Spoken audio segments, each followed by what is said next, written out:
श्री प्रणिती शिंदे. अध्यक्ष महोदय, विरोधी पक्षाचा 293 अन्वये जो प्रस्ताव आहे त्यावर मी बोलायला इथे उभी आहे. काल या ठिकाणी अजितदादांनी जेव्हा बजेट मांडलं तेव्हा ते म्हणाले की नारी इतिहास बदलती है.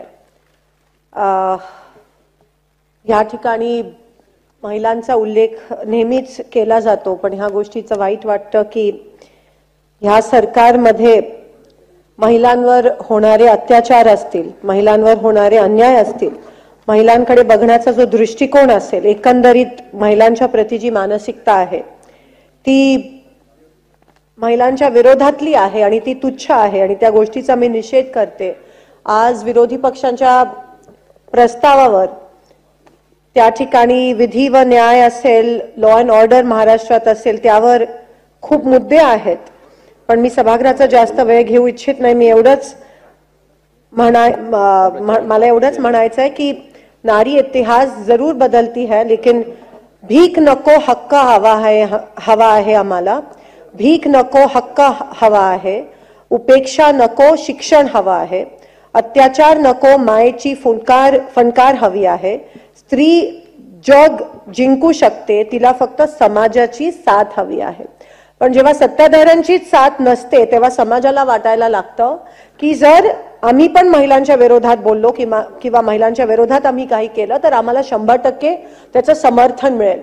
त्याच पद्धतीत ज्या पद्धतीत विरोधकांचे आमदार असतील, सत्ताधारी पक्षातले जे आमदार असतील किंवा त्यांचे वेगवेगळे पदाधिकारी असतील, ज्या पद्धतीत ते दिवसा ढवळे लोकांचे खून करतायत, दिवसा ढवळे गन्स बंदुकी घेऊन खिशात बंदुकी घेऊन फिरतायत आणि फायर करतायत आणि त्यांना कोणाची भीतीच नाहीये, कारण का कुठेतरी हे सत्ताधारी लोक ह्या अशा प्रवृत्तीचं समर्थन करताना आपल्याला दिसत आहेत आणि त्या गोष्टीचा मला या ठिकाणी ठामपणे निषेध करायचे. कारण का जेव्हा आपल्याला वाटतं की आपल्यावर कोणाचा तरी हात आहे आणि आपल्या विरोधात काही कारवाई होणार नाहीये, तेव्हा असं महाराष्ट्रात कधीच झालं नव्हतं. आपल्या पुरोगामी महाराष्ट्रात असं कधीच झालं नव्हतं की दिवसा ढवळ्या लोक बंदुकी घेऊन फिरतायत आणि फायर करतायत.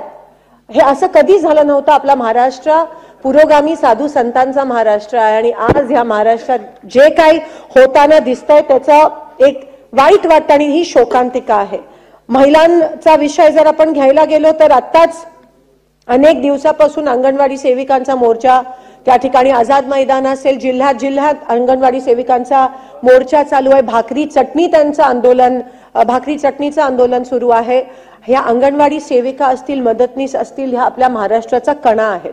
ह्यांच्याकडून इलेक्शनच्या वेळेस कोरोनाच्या काळात आंबाप कामं करून घेतो, त्याचं त्यांना काही पगार मिळत नाही आणि आता साधं मानधन पण वाढवायला ही लोक तयार नाही आहेत. जेव्हा गरज असते तेव्हा या अंगणवाडी सेविकांना राबवणारं हे सरकार आहे आणि उपासमारीची वेळ आली आहे त्यांच्यावर.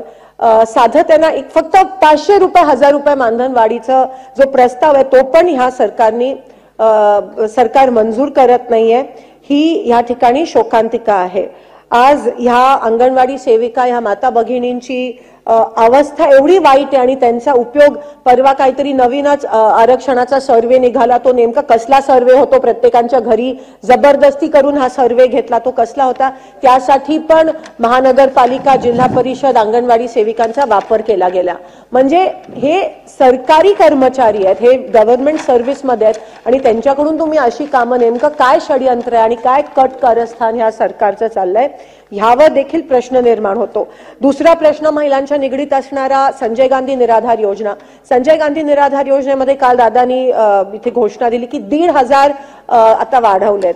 हे मागच्या वर्षीचं हे कॉपी पेस्ट बजेट होतं. 1,500 वाढ जी केली, 500 रुपये वाढ ही काही वर्षापूर्वी केली आहे, पण ग्राउंड लेवलला अस्तित्व असं आहे की वस्तुस्थिती अशी आहे की ते 500 रुपये पण त्यांना मिळत नाहीयेत. 1,500 म्हणजे 1000 आणि 500 त्यांना फक्त 500 रुपये मिळत आहेत, कारण का एजंट म्हणतात की आम्हाला तुम्ही वरचे 500 द्या मग आम्ही तुम्हाला 500. मग हे उरलेले 1000 रुपये नेमके जात आहेत कुठे? संजय गांधी निराधार ही काँग्रेस सरकारची आयकॉनिक स्कीम, हिस्टॉरिक स्कीम होती, ज्याच्यामुळे आपल्या परित्यक्त्या महिलांना आज काही नाही तर मला नाही वाटत मोदी सरकारकडून फारसं त्यांना काही मिळत आहे. एक उज्ज्वला योजना होती, ती पण फ्रंट डोअरनी होती, मागच्या दरवाजाने उज्ज्वला योजना मिळाली तर तुमचं दारिद्र्य रेषाचं कार्ड कट करत होते.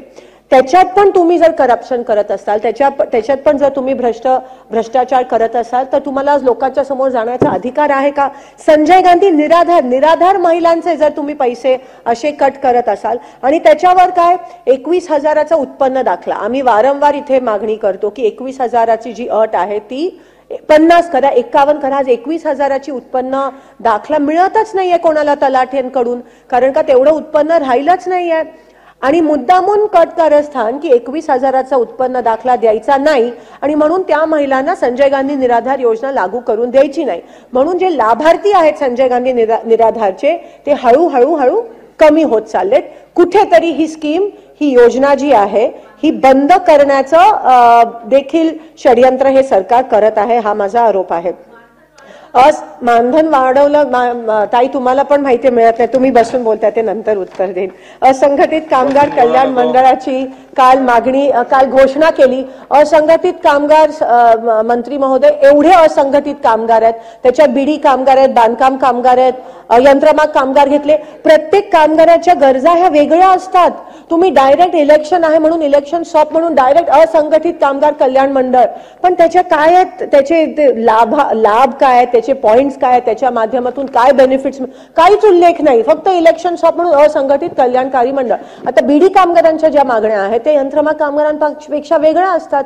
ज्या घरेलू कामगारांच्या मागण्या आहेत त्या इतर माथाडी कामगारांपेक्षा वेगळ्या असतात, पण त्याच्याबद्दल काहीच उल्लेख नाही. मंत्री महोदय, इथे काल साडी द्यायची घोषणा, हो तिथे महिलांचे पोट भरत नाहीये, महिलांना निराधार पेन्शन मिळत नाही आणि तुम्ही साडी देता.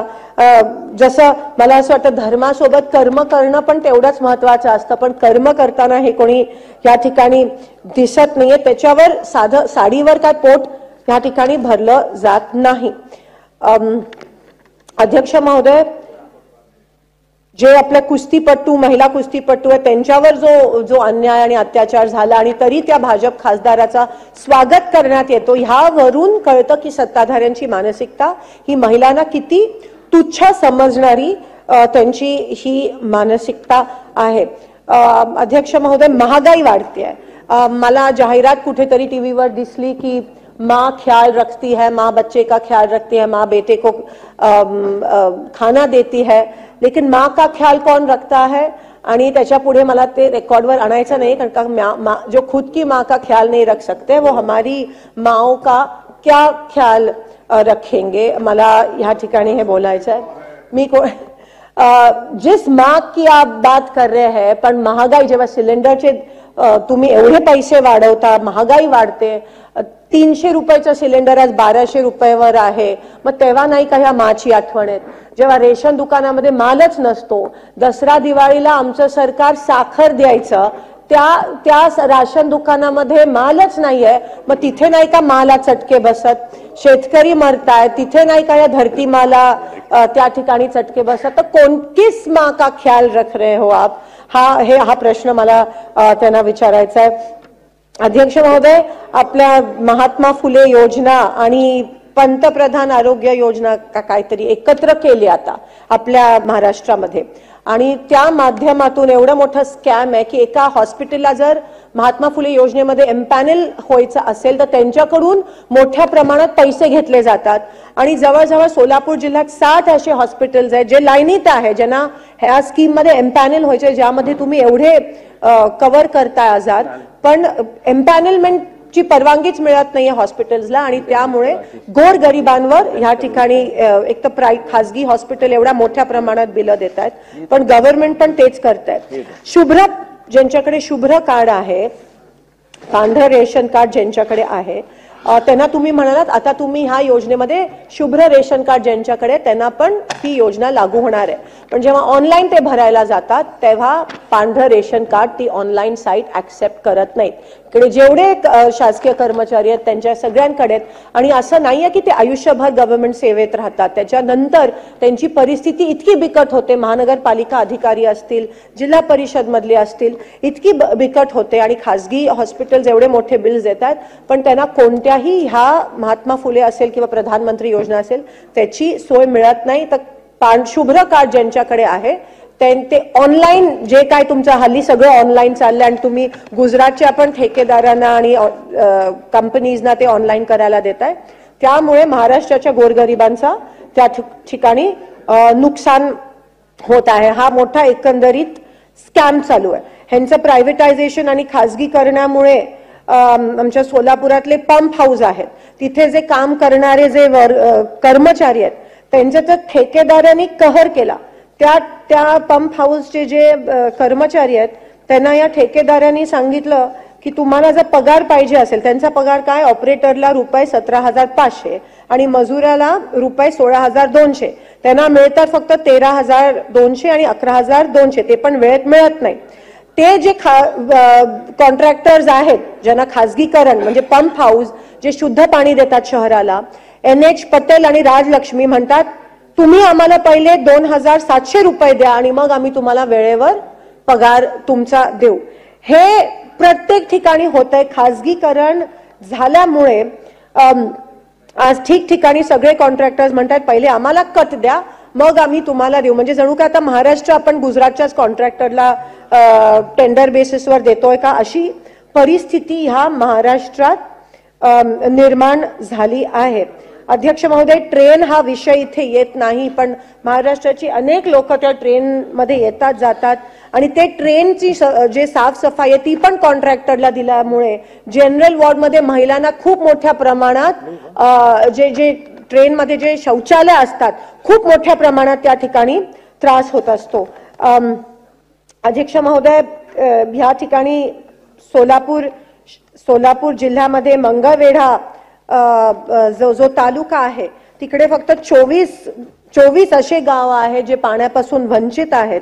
तर त्यासाठी जी मंगळवेढा उपसा सिंचन योजना आहे त्याची मंजुरी मागच्या वेळेस उपमुख्यमंत्री त्या ठिकाणी होते, त्याची मंजुरी त्यांनी जाहीर केली पण अजूनही त्याला मंजुरी मिळाली नाहीये. 24 गावं अत्यंत वाईट अवस्थेत ही त्या ठिकाणी गावं आहेत. ही जी योजना आहे म्हैसाळ योजना त्याचा फक्त 11 गावांना लाभ झाला पण अजूनही 24 गावं ह्या मंगळवेढा उपसा सिंचन योजनेपासून वंचित आहेत. अनेकदा जेव्हा तिकडचे आमदार आता नाही आहेत ते हयातीत भालकेजी होते तेव्हा पण त्यांनी अनेक वेळा आवाज उचललेला पण अजूनही तिकडची आमची गावं आणि गावात राहणारी सगळी लोक ही पाण्यापासून वंचित आहेत आणि ह्या गरमीत तहानलेली आहेत. सोलापूर शहराचा जो पाण्याचा प्रश्न आहे, आता उजनी धरण तुम्हाला माहिती आहे आता -15 झालंय, 75% पाणी पुरवठा संपलाय, -15% झालाय आणि सोलापुरात सप्टेंबर शिवाय पाऊस होत नाही, ऑगस्ट सप्टेंबर शिवाय पाऊस होत नाही. रोज लोक येतात आणि म्हणतात गढूळ पाणी येतंय, घाण वासाचं पाणी येतंय. महापालिकेमध्ये प्रशासक आहेत, मनमानी कारभार चालू आहे अधिकाऱ्यांचा आणि म्हणून सोलापूर शहराला आज नीट पाणी पुरवठा पण होऊ शकत नाही. मला प्रश्न विचारायचा आहे सत्ताधाऱ्यांना की का तुम्ही इलेक्शन घेत नाही, का टक्केवारी तुमच्या बाजूनी नाहीये म्हणून तुम्ही इलेक्शन घेत. 1-1.5 वर्ष आधी हे महानगरपालिका इलेक्शन व्हायला पाहिजे होते पण त्यावेळेस तुमच्या बाजूनी कदाचित सर्वे झाले नाहीत म्हणून तुम्ही अजूनही घेत नाहीत आणि म्हणून कदाचित इनकमिंग वाढलंय कारण का तुम्हाला त्या ठिकाणी तुमचे सर्वेज तुमच्या बाजूने नाहीयेत म्हणून हे सगळं चाललंय का. पण सत्ता एक गोष्ट असते आणि जिथे मायबाप सरकार म्हणून बघितलं जातं तिकडे जर लोकांना तुम्ही घाण पाणी देत असाल, जेवण देत नसाल, त्यांना त्यांच्या आरोग्यावर खर्च करणार नसाल, फक्त सत्तेसाठी जर हपापलेलं हे सरकार असेल तर आपण कुठे नेऊन ठेवलाय हा महाराष्ट्र, ह्या गोष्टीचं त्या ठिकाणी वाईट वाटतं. सिव्हिल हॉस्पिटलमध्ये मागच्या वेळेस पण ओरडून अर्ध्या जणांचा जीव गेला की सिटी स्कॅन मशीन त्या ठिकाणी बंद आहे, ती अजून सुरू झाली नाहीये पण त्यांना घाई झाली आहे. सोलापूरमध्ये महिला हॉस्पिटल सुरू झालंय, तिथे अजून टेंडर प्रक्रिया पण पूर्ण झाली नाहीये पण लगीन घाई झाले आहे ना. जे तिथे पण ते जे पोस्ट्स आहेत ते रिक्रूट करायला पण परत खाजगी माणसं एक प्रायव्हेट माणसाला दिलंय आणि विदाउट क्वालिफिकेशन असलेले GNM, ANM सगळे वॉर्ड बॉय सगळे तुम्ही तिथे घेताय कारण का घाई झाली आहे ना, इलेक्शन आहे तोंडावर आणि ते हॉस्पिटल तो प्रस्ताव आणि ती सगळी मंजुरी आमच्या काळात मिळालेली पण हे आयत्या बिळात नागोबा यांची संस्कृती आहे. एवढी घाई झाली की विदाउट क्वालिफिकेशन तिकडे नर्सेस आणि डॉक्टर्स त्या ठिकाणी रिक्रूट त्या महिला हॉस्पिटलमध्ये भरती करत आहेत. जुनी पेन्शन अजून लागू झालं नाहीये, ते पण गाजर दाखवलं. काहीतरी जाहिरात दिली आणि फक्त 21,000 लोकांना फायदा होईल, पण 21 लाख लोकांचा विसर ह्या ठिकाणी ह्या शासनाला पडला आहे. वण फिरतायत अंगणवाडी सेविका, हे सगळे आपले कर्मचारी आहेत. ह्यांच्याकडे जर आपण दुर्लक्षित केलं तर नेमकं तुम्ही कुठे लक्ष केंद्रित करताय? हा प्रश्न मला या सरकारला विचारायचा आहे. मोहोळ तालुक्यामध्ये बेगमपूर गाव आहे, तिकडे तर नॅशनल हायवे अथॉरिटी ऑफ इंडियाने कहर केलाय. भीमा नदी, भीमा आणि सीना आणि जी चंद्रभागा आहे तिथे तुम्ही जाऊन बघितलं तर त्या नॅशनल हायवेच्या लोकांनी त्या बेगमपूर गावामध्ये काम चालू होतं. 2 सर्व्हिस रोड द्यायचे होते, ते सर्व्हिस रोड दिले नाही. तिथे वारंवार ऍक्सिडेंट्स होत आहेत आणि ह्या लोकांनी काय करावं, जेवढा मलबा आहे तो सगळ्या त्या भीमेमध्ये जाऊन टाकला.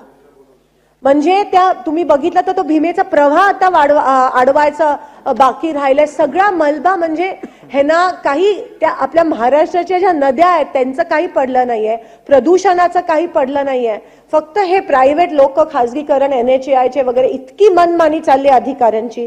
महापालिकेमध्ये पण अधिकाऱ्यांची प्रशासक नेमल्यामुळे मनमानी चालली आहे. NHAIची तर खूप, म्हणजे ओव्हरब्रिज जिकडे पाहिजे ते देत नाहीयेत लोक, पुढे यू टर्न घेत आहेत तिथे, त्याच्यामुळे ऍक्सिडेंट्स होत आहेत.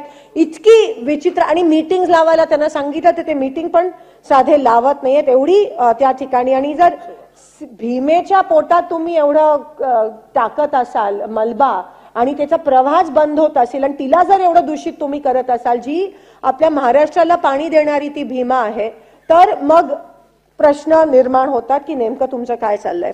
प्रधानमंत्री योजना अध्यक्ष महोदय काहीतरी आहे, प्रधानमंत्री formalisation of micro food processing enterprises अशी काहीतरी योजना आहे. त्या माध्यमातून तुम्ही म्हणता युवकांना आम्ही लोन देतो, युवकांना, हे कसं आय वॉश आहे, युवकांना लोन्स देतोय. म्हणजे हे सगळे अनाउन्समेंट्स करता आणि अटी इतक्या किचकट असतात की कोणतीही योजना लागू होत नाही. इथे तरुणांकडून आता मागताय 10 लाखाचं ट्रान्झॅक्शन झाल्याशिवाय तुम्हाला हे लोन लोनची मंजुरी मिळत नाही. म्हणजे काय चाललंय, एका हाताने देण्याची घोषणा करता आणि दुसरीकडे काही सगळं हॉलो आहे, व्हॅक्यूम आहे. 10 लाखाचा ट्रान्झॅक्शन त्या युवकाचा, तो नवीन सुरुवात करतोय बिझनेस आणि 10 लाखाचा ट्रान्झॅक्शन, डिपॉझिट पण किंवा अकाउंट मध्ये पैसे पण नाही, ट्रान्झॅक्शन दाखवायला पाहिजे तरच तुम्हाला हे लोन मंजूर होईल. म्हणजे आश्चर्य वाटतो. आणि तुम्हाला खरंच वाटतं की 400 पार, म्हणजे हे फक्त नॅरेटिव्ह आहे. हा माझा आरोप आहे त्या ठिकाणी, पण पैर के नीचे की जमीन शायद फिसल रही है. अक्कलकोट मधली 11 गावं आहेत, तिकडे अजून एक प्रायव्हेट कंपनीनी तिथे पण कहर केलाय. तिकडे जिथे 50,000 द्यायला पाहिजे होते तिथे फक्त 30,000 त्या लोकांना मोबदला दिलाय. ग्रीनफील्ड कंपनीचं त्या ठिकाणी नाव आहे. म्हणजे बघा तुम्ही की खाजगीकरण केल्यामुळे कसे लोकांचे हाल होत आहेत. ठराविक फक्त 4-5 लोकांना मदत करण्यासाठी हे सरकार एवढा म्हणजे खालच्या पातळीला जाईल असं त्या ठिकाणी वाटलं नव्हतं. अध्यक्ष महोदय, रिन्यू ग्रीन एनर्जी सोल्युशन्स त्या कंपनीचं नाव आहे आणि जे कॉम्पेन्सेशन द्यायला पाहिजे होतं जमिनींसाठी ते कॉम्पेन्सेशन त्या शेतकऱ्यांना देत नाहीये. 11 गावं अशी आहेत. बाजूला एक दुसरी कंपनी आहे त्यांनी दिलंय, पण हे रिन्यू ग्रीन एनर्जी सोल्युशन हे नेमकं कोणाचं, आणि परत तेच असेल की कट कोणीतरी घेत असेल म्हणून जो कॉम्पेन्सेशन जे द्यायला पाहिजे होतं ते त्या ठिकाणी दिलं जात नाहीये. अनेक दिवसापासून मी मुख्यमंत्र्यांना पण मागणी केली की ज्या रेल्वेच्या हद्दीत आपल्या महाराष्ट्रामध्ये रेल्वेच्या हद्दीत ज्या झोपडपट्ट्या आहेत त्या नियमित करा. वारंवार त्यांना रेल्वे प्रशासनाकडून नोटीस बजावल्या जातात की तुम्ही घर रिकामं करा, नाही तर बुलडोझर आणू. बुलडोझर म्हणजे सरकार पूर्णपणे बुलडोझर सरकारच झालंय. आणि ह्या पद्धतीत कोणतीही कधी कधी वाटतं अधिवेशनात इथे येऊन म्हणजे ऐकायला तर कोण नसतं आणि जे आपण बोलतो त्याबद्दल गांभीर्यच नाहीये. आम्ही स्वतःसाठी नाही पण त्या गोरगरिबांसाठी मागणी करतोय, त्याच्यातल्या 5 पैकी 2 तरी पूर्ण करा, पण ते काही होताना या ठिकाणी दिसत नाहीये. आणि म्हणून मला असं वाटतं एकंदरीत गोरगरिबांची खूप मोठ्या पद्धतीत हाल या ठिकाणी या महाराष्ट्रात होत आहेत अध्यक्ष महोदय, हा माझा आरोप आहे। महामंडळ झाली पाहिजेत, लोधी समाजासाठी असेल, मोची समाजासाठी असेल, मातंग समाजासाठी महामंडळ होणं महत्त्वाचं आहे। इतर महामंडळांना पैसे वाढीव मिळणं त्याच्यात पण अटळ त्रुट्या असतात। सोलापुरात उदय सामंतजी नाही आहेत पण ते रत्नागिरीकडे घेऊन गेले इंजिनिअरिंग युनिव्हर्सिटी, जी गव्हर्नमेंट पॉलिटेक्निक बंद करा तरच आम्ही असं म्हणजे अटीतटीचं राजकारण। आम्ही म्हणालो जी गव्हर्नमेंट पॉलिटेक्निक बंद नका करू आणि इंजिनिअरिंग युनिव्हर्सिटी, आता ती रत्नागिरीला घेऊन गेले आणि सोलापूर ॲज युज्युअल तसंच राहिलं। चिमणीचा एवढा विषय केला, एअरपोर्ट होणार होतं, एअर सर्व्हिस चालू होणार होती, 6 महिन्यात म्हणालेले त्यांचे 2 मंत्री महोदय, अजूनही सोलापुरात एअरलाईनची सर्व्हिस चालू झाली नाहीये। बोरामणी एअरपोर्टसाठी पैसे मिळणार होते ते पण थांबलेत, ते पण विकसित होत नाहीये। मी आता असं ऐकलं की नांदेडमध्ये काल परवा आता इमिजिएटली जे लायसन्स सस्पेंड झालेलं ते परत मिळालं आणि Delhi to Nanded air service काल परवा सुरू झाली। म्हणजे सर्वसामान्य लोक जिथे त्यांचे आमदार खासदार नाही आहेत तिथे नाहीच आहेत असं हे गृहीत धरतात। एवढं ह्या पद्धतीची मानसिकता जर असेल तर त्याचा ह्या ठिकाणी मी निषेध करत आहे अध्यक्ष महोदय। एवढंच ह्या ठिकाणी बोलायचं आहे आणि आपण मला ही बोलायला संधी दिली। ह्यापैकी 4-5 जरी एक मोठ्या मनाने या सरकारने या सत्ताधारीने जर ह्या मागण्या मंजूर केल्या तर लोकांचं माहित नाही पण देव त्यांचं भलं करेल। धन्यवाद। जय हिंद, जय महाराष्ट्र।